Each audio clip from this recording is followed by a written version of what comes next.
Um plano para prender e matar Lula de forma a impedir que ele tomasse posse como presidente. Esse, segundo a Polícia Federal, era o objetivo de alguns integrantes das Forças Armadas que formaram uma organização criminosa para colocar em prática um golpe de Estado no Brasil em 2022. A PF diz que existia um plano de ataque em dezembro de 2022, algumas semanas antes da posse de Lula. Ele consistia em prender e assassinar, possivelmente por envenenamento, tanto Lula quanto seu vice, Geraldo Alckmin. Outro alvo do plano de prisão e assassinato seria o ministro do STF, Alexandre de Moraes.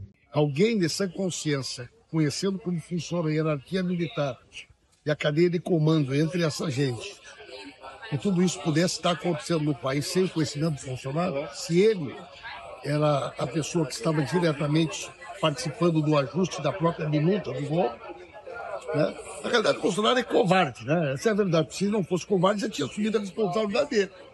Em vez de ele estar pedindo anistia para aquela gente que está presa, ele devia ter coragem de assumir que ele é o mandante, que ele é o principal responsável por toda essa engrenagem criminosa.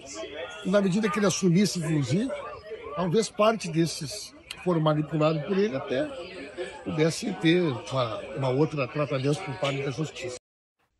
Nas últimas horas, documentos divulgados pela Polícia Federal e pelo Supremo Tribunal Federal trouxeram detalhes impressionantes sobre supostos planos de monitoramento, prisão ilegal e até mesmo possíveis execuções de figuras centrais da política brasileira.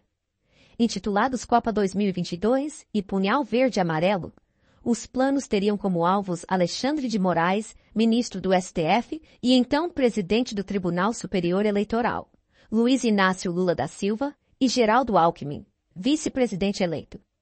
Esses documentos evidenciam trocas de mensagens, fotografias, áudios e outros materiais coletados durante as investigações. Segundo a Polícia Federal, Rafael Martins de Oliveira e Hélio Ferreira Lima participaram de uma reunião no dia 12 de novembro de 2022, realizada na residência do general Braga Neto, que foi candidato à vice-presidência na chapa de Jair Bolsonaro. Também estavam presentes na reunião Mauro Cid, ajudante de ordens de Bolsonaro, e outras figuras estratégicas. Após o encontro, Oliveira teria enviado a Mauro Cid um documento intitulado Copa 2022, contendo detalhes sobre os recursos financeiros e logísticos necessários para a execução de um plano. O ataque estaria programado para o dia 15 de dezembro de 2022.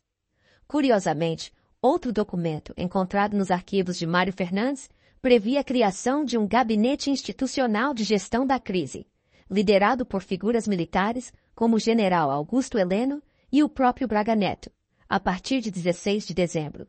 Mauro Cid, que atualmente é delator e já forneceu informações em investigações anteriores, prestou um novo depoimento à Polícia Federal na última terça-feira, dia 19. Ele negou qualquer envolvimento com um plano de assassinato contra Lula, Alckmin e Moraes. No entanto, a PF apontou inconsistências em seu depoimento, o que pode levar Alexandre de Moraes, relator do caso no STF, a reavaliar os benefícios concedidos a Cid no acordo de delação. Esse conjunto de informações lança luz sobre o trabalho minucioso das autoridades, que seguem investigando o caso. As consequências dessas revelações ainda estão por vir, mas o episódio evidencia uma vez mais o impacto da polarização política e as graves ameaças que pairam sobre a democracia brasileira. E o plano seria executado por militares com formação em forças especiais, apelidados de Kids Pretos por causa do gorro preto que eles usam em operações. O documento obtido pela PF como suposta prova da trama golpista diz que, entre aspas, a neutralização de Lula e Alckmin abalaria toda a chapa vencedora das eleições. O plano partia da expectativa de que o então presidente Jair Bolsonaro assinasse um decreto presidencial determinando o estado de defesa no Brasil. A partir disso, se desencadearia a operação militar apelidada de Punhal Verde e Amarelo. A autoria desse documento é atribuída ao general de brigada da reserva Mário Fernandes, apontado como grande articulador da operação. Ele é uma das 5 pessoas que foram alvo de prisão preventiva em 19 de novembro, determinada pelo próprio Alexandre de Moraes. Fernandes foi secretário executivo da Secretaria-Geral da Presidência de Bolsonaro e também assessor do deputado federal Eduardo Pazuello, até ser afastado por determinação do STF. Pazuello, aliás, defendeu o assessor, dizendo que ele é idôneo e que o caso vai ser esclarecido.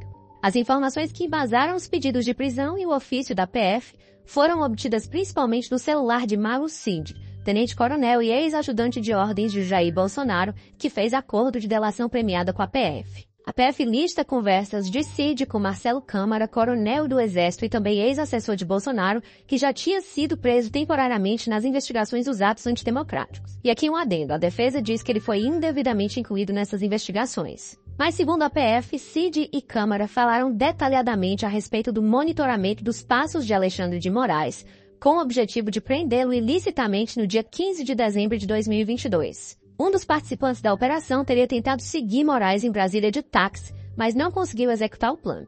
Isso é importante reforçar, é o que diz o ofício da Polícia Federal.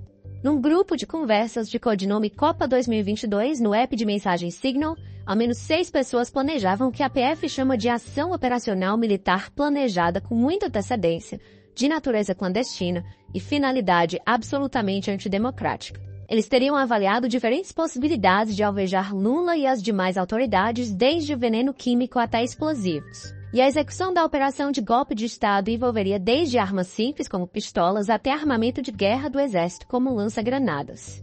A conclusão da PF é de que existiu uma tentativa de golpe de Estado e a abolição violenta do Estado Democrático de Direito. Isso dentro do contexto de ações antidemocráticas que marcaram o período eleitoral de 2022 e que culminaram na invasão dos 3 poderes em Brasília no dia 8 de janeiro de 2023. Aliás, a operação desencadeada pela PF é parte do inquérito que investiga esses atos antidemocráticos.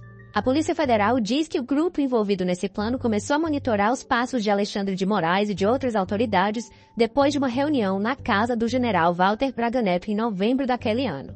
Braga Neto foi ministro de Bolsonaro e candidato a vice nas eleições perdidas para Lula e Alckmin. Ainda segundo a investigação da PF, um dos documentos encontrados nos arquivos de Mauro Fernandes apontava que Braga Neto seria o coordenador-geral do Gabinete Institucional de Gestão da Crise, que seria instalado após o golpe para supervisionar a realização de novas eleições. General Heleno, também ministro de Bolsonaro, seria o chefe desse gabinete.